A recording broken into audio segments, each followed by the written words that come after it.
안녕하세요. 반갑습니다. 코인한스입니다. 자, 오늘 이 밀크 코인 가지고 한번 영상을 다뤄볼까 합니다. 자, 이 밀크 코인이 어제 오늘 좋은 흐름을 보여주고 있는데 왜 이렇게 올라가는가? 앞으로 밀크 코인 어떻게 갈 것인가? 그 다음에 우리가 밀크 코인을 기다려도 되고 투자해도 되는 이유 설명해 드릴 수 있도록 하겠습니다. 들어가 볼게요. 자, 우선 전체적으로 좀 되살아나나 싶던 이 암호화폐가 다시금 조금씩 눌리는 모습을 보여주고 있어요. 비트코인이나 이더리움 그 외에 메이저 알트 그다음에 잡알트 모두 하락하는 모습을 보여주고 있는데 아무래도 이유가 좀 분명하게 나온 것 같습니다. 그 이유 좀 설명을 드리도록 할게요. 자, 그 이유는 이 캐나다 다시 금리 인상 시작, 깜짝 놀란 투자자 미 기술주 던졌다라는 내용인데, 자, 이 던졌다라는 내용들 때문에 다우산업은 조금 올랐죠. 나스닥 종합이나 S&P는 모두 하방 압력을 맞고 떨어지는 모습을 보여줬어요. 자, 캐나다가 도대체 금리 인상한 게 뭐가 문제냐라고 볼 수 있는데, 이 캐나다가 주요 강대국 중에 처음으로 금리 동결을 했습니다. 금리 동결을 먼저 단행한 국가예요. 근데 금리 동결을 했다가 다시 0.25% 정도 인상을 시작을 한 거예요. 그렇다 보니까 사람들이 왜 다시 금리 인상을 하지? 미국도 이제 금리 동결 얘기가 나오는데 금리 동결이 나왔다 해서 끝난 게 아니고 다시금 금리 인상을 할 수 있겠구나라는 내용들이 나오는 거예요. 근데 캐나다 같은 경우는 좀 특별 케이스라고 보시면 돼요. 자, 쉽게 말해서 물가가 4.2 정도였는데 이게 4.4%가 나왔어요. 인플레이션이 잡히고 있었는데 다시 늘어났다라고 볼 수 있거든요. 그렇기 때문에 금리 인상 할 만하죠. 대신 여기에 백그라운드 배경이 있습니다. 뭐냐면은 경제 성장률을 예로 들 수 있을 것 같아요. 캐나다의 경제 성장률이 1.1%를 예측을 했는데 이게 1.4%가 나왔습니다.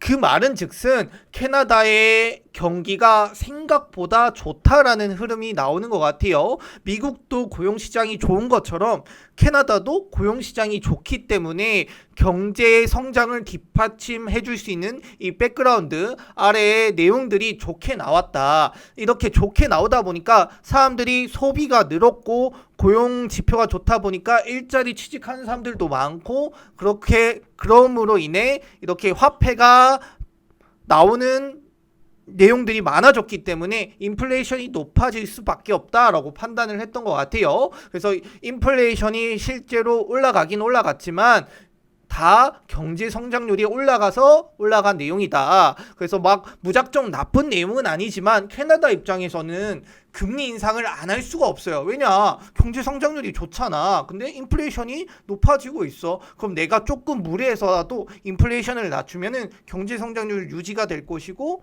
인플레이션 낮출 수 있기 때문에 할만하다라고 판단을 했던 것 같아요. 근데 이거를 미국에 그대로도 가져올 수 있을 것 같아요. 캐나다가 먼저 멈췄고 경기가 좋으니까 금리 인상을 하네. 그럼 미국도 지금 멈추려고 하는데 경기가 좋으니까 올릴 수도 있겠네 라는 이런 불안감이 시장에 반영됐다라고 보시면 돼요. 그래서 사람들이 너나 나나 할 것 없이 암호화폐든 미국 기술주든 다 던졌다라고 보시면 됩니다. 자, 그리고 제가 추가적으로 요즘 가장 핫한 내용들 이제 SEC와 바이낸스 관련 내용들인데, 사실 SEC가 이 바이낸스에 있는 종목들만 그런 게 아니라 19년도부터 여러 가지 종목들을 가지고 저거 증권이다 계속 시비를 털고 있었어요. 옆에서 다시 계속 시비를 걸고 있었어요. 옆에서. 근데 보시는 것처럼 합의가 된 내용들도 많이 나와 있습니다. 그래서 모든 코인들이 소송 관련해서 내용들이 나왔다라고 해서 모두 상패로 이어지거나 증권이어야 된다라는 게 아니라 합의를 통해서 서로 조율을 할 수 있는 부분들이 있어요. 지금은 코인베이스나 바이낸스가 합의 안 봐? 아니야. 이렇게 싸우고 있겠지만 나중에 가서 합의를 또 볼 수 있는 내용이고, 혹은 SEC가 패소를 할 수도 있는 내용이기 때문에 경과를 좀 지켜볼 필요가 있어요. 지금 당장 어떠한 리액션을 가져가기에는 조금 애매한 부분이 있다라는 거 좀 말씀을 드리고 싶었습니다. 추가적으로 이제 코인베이스 주식 뭐 더 샀다라고 하는데 SEC와의 소송은 암호화폐 채택에 필요한 단계이다라고 하는데 저도 이걸 좀 동의하는 내용이라서 가져와 봤어요. 왜냐면은 암호화폐도 채택되기 위해서는 여러 가지 뭐 고난과 역경을 겪어야 되는데 언젠가는 SEC와는 이렇게 대척점에 서게 되는 혹은 부딪히게 되는 포인트들이 있을 거라고 생각을 했거든요. 이번이 그 시작점이었을 뿐이지 언젠가는 이뤄질 일이 이제 일어났다라고 보시면 돼요. 이거를 잘 겪고 헤쳐나간다면 아무도 이제 암호화폐를 건드릴 수 없을 것 같습니다. 자, 오늘 이제 주된 내용인데 제가 앞에 서술이 좀 너무 길었죠. 근데 밀크코인 짧은 내용으로도 여러분들한테 큰 내용들, 좋은 내용들 좀 말씀을 드릴 수 있을 것 같아요. 자, 첫 번째, 여름이 다가오고 있습니다. 여름이 다가오고 있어.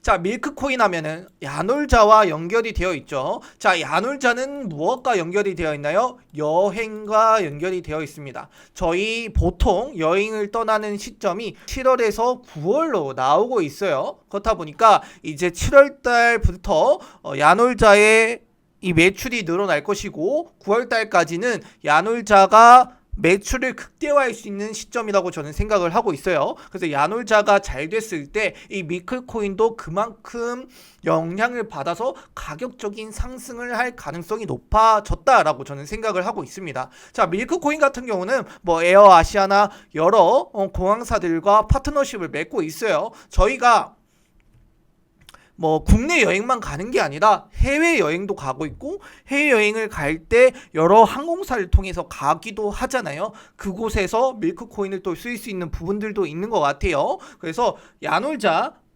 여행, 그 다음에 여름 이렇게 이어지는, 그 다음에 여러 항공과도 이어지는 이 밀크코인이 이제 성수기를 맞아서 가격적인 부분에서도 성수기를 맞을 수 있는 구간에 왔다라고 저는 생각을 하고 있어요. 그래서 6월, 7월, 8월, 9월 달 이 자체는 밀크코인이 주목을 받을 수 있고 가격적인 변동, 유입이 높아지는 시기라고 저는 말씀을 드리고 싶었습니다. 그래서 밀크코인 좀 준비를 해봤는데 뭐 밀크코인 최근에도 어제 오늘 좋은 모습을 보여줬어요. 사실 지금 이런 캐나다 금리 인상 때문에 하방 압력을 안 맞았으면 이미 이 라인을 뚫고 여기서 놀고 있었을 텐데 다시금 지금 회복을 하면서 저항 라인을 부딪히고 있는 모습으로 확인할 수 있어요. 자, 여기는 상승 다이버전스가 나왔기 때문에 여기도 반등 포인트라고 잡을 수 있을 것 같습니다. 자, 반등이 나왔기 때문에 우리가 여기서 패턴을 하나 그릴 수 있을 것 같아요.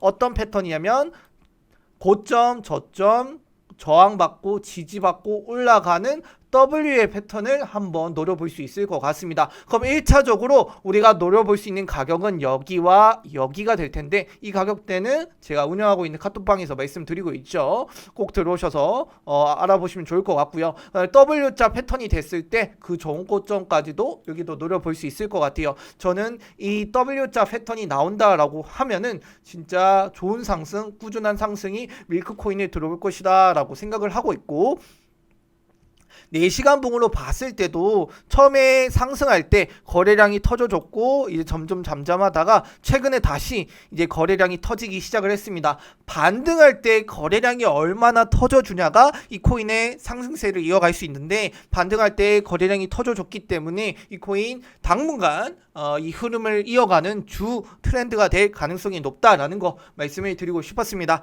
네, 오늘 내용은 여기서 마무리하고 시청해 주셔서 감사합니다. 코인아이스였습니다.